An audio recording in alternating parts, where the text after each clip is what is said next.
الحمد للہ رب العالمین الصلاۃ والسلام علی سید الانبیاء والمرسلین وعلی آلہ وصحبہ اجمعین اما بعد اعوذ باللہ من الشیطان الرجیم بسم اللہ الرحمن الرحیم فاذا رکبوا فی الفلک دعوا اللہ مخلصین لہ الدین فلما نجاہم الی البر اذا ہم یشرکون۔ ابھی جو میں نے آپ کے سامنے آیت پیش کی ہوں یہ سورہ عنکبوت کی آیت ہے، آیت نمبر 65۔ ترجمہ ہے، جب یہ لوگ کشتی میں سوار ہوتے ہیں تو صرف اللہ کو پکارتے ہیں اور خلوص کے ساتھ اس کی عبادت کرتے ہیں، پھر جب انہیں نجات دے کر خشکی پر لاتا ہے تو فوراً شرک کرنے لگتے ہیں۔ اس آیت کی تفسیر میں حافظ ابن کثیر رحمۃ اللہ نے عکرمہ بن ابو جہل کا ایک واقعہ نقل کیا ہے، اور یہ واقعہ امام نسائی نے بھی سنن نسائی میں نقل کیا ہے، اور میں آج آپ کے ساتھ سنن نسائی کی کچھ الفاظ شیئر کرنے والی ہوں۔ تو پہلے آپ سنن نسائی کی جو حدیث ہے وہ سنیں۔ عکرمہ تو وہ سمندر میں کشتی پر سوار ہوئے حبشہ جانے کے لیے، اتنے میں آندھی آ گئی اور کشتی بھنور میں پھنس گئی۔ تو کشتی پر سوار لوگوں نے کہا کہ یہاں تمہارے معبود کچھ کام نہیں آئیں گے، اس لیے اخلاص کے ساتھ اللہ کو پکارو اور دعا کرو۔ عکرمہ نے جب یہ سنا تو کہا کہ جب سمندر میں اخلاص ہی نجات دے سکتا ہے تو خدا کی قسم خشکی میں بھی اخلاص کے علاوہ کوئی دوسری چیز مجھے نجات نہیں دے سکتی۔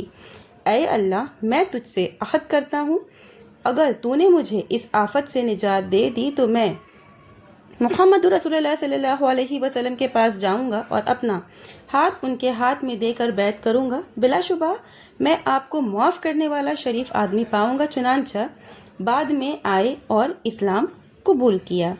عکرمہ رضی اللہ عنہ ابو جہل کے بیٹے ہیں، باپ کی طرح یہ بھی آپ صلی اللہ علیہ وسلم کے بدترین دشمنوں میں سے تھے۔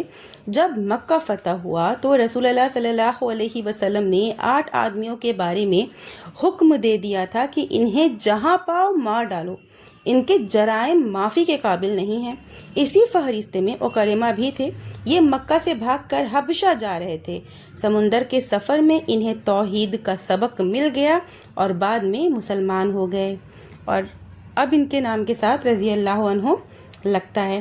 مشرکین مکہ کا یہ عقیدہ تھا کہ جہاں نجات کی ساری راہیں مسدود ہو جاتی ہیں وہاں اخلاص کے ساتھ اللہ کو پکارنا کام آتا ہے۔ اسی لیے جب کوئی کشتی گرداب میں پھنس جاتی یا کیفیت ہو جاتی کہ اب ڈوبی تب ڈوبی، تو ایسے نازک وقت میں وہ لات اور حنبل کو بھول جاتے، یعنی کہ ان بتوں کو جن کی وہ عبادت کرتے ہیں، اور اخلاص کے ساتھ اللہ سے دعا کرتے۔ حضرت عکرمہ رضی اللہ عنہ کی کشتی بھی جب بھنور میں پھنس گئی، کشتی والوں نے یہ اعلان کیا کہ اخلاص کے ساتھ اللہ کو پکارو، اس وقت اس کے سوا یہاں کوئی معبود کام نہیں آ سکتا۔ تو عکرمہ رضی اللہ عنہ کو جھٹکا لگا کہ یہ کون سا عقیدہ ہے کہ سمندر میں اللہ نجات دے اور کشتی پر لات اور حنبل؟ خدا کی قسم ایسا نہیں ہو سکتا، جو ذات سمندر میں نجات دے گی وہی خشکی پر بھی نجات دے گی۔ انہوں نے اسی وقت یہ وعدہ کیا، عہد کیا کہ نجات پانے کے بعد اللہ کے رسول صلی اللہ علیہ وسلم سے ملوں گا اور اسلام قبول کر لوں گا۔ اللہ نے انہیں توفیق دی اور بعد میں اسلام قبول کر لیا۔ آیت کریمہ اور حدیث دونوں سے ہمیں کیا سبق ملتا ہے؟